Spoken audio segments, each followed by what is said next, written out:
So today, we're diving into the pretty incredible story of a man from New Zealand named Blair Styra.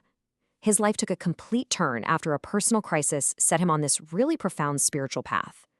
We're going to unpack how a moment of just deep adversity can sometimes become this unexpected doorway into a whole new reality. But let's kick things off with a question that really is at the heart of this whole thing. What if the absolute toughest moment of your life wasn't some kind of dead end, but was actually an invitation to something completely new? That one question, it's the key to understanding everything that's about to follow. For Blair, that so-called invitation came knocking in the 1980s. His wife getting diagnosed with breast cancer was the catalyst. It was a moment that just shattered their world. But it also kickstarted this desperate search for answers that went way beyond the everyday, forcing them to ask these huge questions about life, death, and what it all means.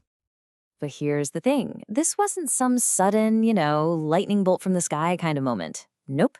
Instead, it was this gradual journey of discovery. It was a path that just kind of unfolded one surprising step at a time, leading him from just looking for answers to actually starting to hear them. And when you look at this timeline, you can see just how improbable his path really was. It all starts with that personal crisis, which leads him to start exploring spirituality, reading a ton, meditating. Then these little affirmations start popping up. A medium in the UK cryptically hints at his potential. But the real game changer, that's when another channeler, someone who also claims to be a conduit for a non-physical being, publicly points Blair out in a meeting and identifies him as a channeler too. That external push was huge, and it led him further down the path, until, finally, during meditation, he made contact with a presence who introduced himself as Tabaash. Okay, so this brings us right to the central figure in all of this. Just who or what is Tabaash? Well, the way Tabaash is described is as a non-physical spiritual guide. The story goes that he was actually human once, living way back in ancient Sumer around 5000 BC, but he's since evolved beyond that single life and now communicates from another dimension, using Blair as his channel. So what's the goal here? What's the whole point of this communication? Well, the core mission, really, is to help people wake up to a few key ideas, to get back in touch with their true nature, to start seeing that reality is so much more than what's right in front of us, and maybe most importantly, to take back personal responsibility for consciously creating our own life experiences. So, let's move beyond the origin story. What are the actual teachings that are coming through? You can really boil them down to 3 core messages that are the foundation of this whole philosophy. The first one, and maybe the most fundamental message of all, is about where our power truly comes from. This is the absolute bedrock, the idea that we are not just passive victims of whatever happens to us. It's a huge call to empowerment, suggesting that our thoughts, our choices, are actively sculpting our experience of life. The message here is pretty clear. Stop waiting around for a hero and start recognizing your own creative power. Okay, the second big message takes an emotion we all know really well, fear, and it just completely flips its purpose in our lives on its head. This is the idea of fear as a teacher.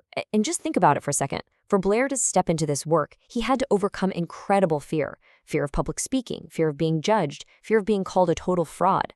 The teachings suggest that fear isn't just some roadblock we should try to avoid. It's actually more like a giant, bright, neon sign pointing directly to where our greatest growth is waiting for us. And that leads us right into the third core message. This one is all about closing that gap between knowing something in your head and actually doing it in your life. This quote just nails it, doesn't it? It perfectly captures this idea of radical authenticity. The message is simple. You can't just talk the talk. You have to live your principles. Your day-to-day actions, how you treat people, how you face challenges, that is your real message to the world. It's all about embodying the wisdom you say you have. All right, so let's zoom out for a second. We've got this wild story and these pretty powerful messages. What's the takeaway for us today? And what are the critical things we should probably keep in mind to have a balanced view? Well, the relevance seems pretty clear. In a world that feels so uncertain all the time, this call for personal empowerment is incredibly compelling. These teachings offer a way to bring spiritual awareness into our daily lives, to see fear not as a stop sign, but as a compass for growth, and to value being real over trying to project some kind of perfect image. Now, to look at this with a clear head, we've got to acknowledge a few things. These claims are metaphysical, right? They exist outside the realm of what science can currently prove or disprove. The historical details, like Tabaash's origins in ancient Sumer, they aren't verifiable by any conventional methods we have. And maybe most importantly, this path isn't a quick fix. It's described as one that requires a ton of personal discipline. So when you strip everything else away, what are you left with? You're left with a powerful narrative. It's presented as a kind of map, a potential guide for how our deepest vulnerabilities, our greatest crises, can become the very gateway to a more awake and purposeful life. And that leaves us with one final question to think about. Whether you believe the supernatural claims or not, beyond all that, what can a journey like Blair Styra's teach all of us about the universal human ability to turn adversity into profound and lasting growth?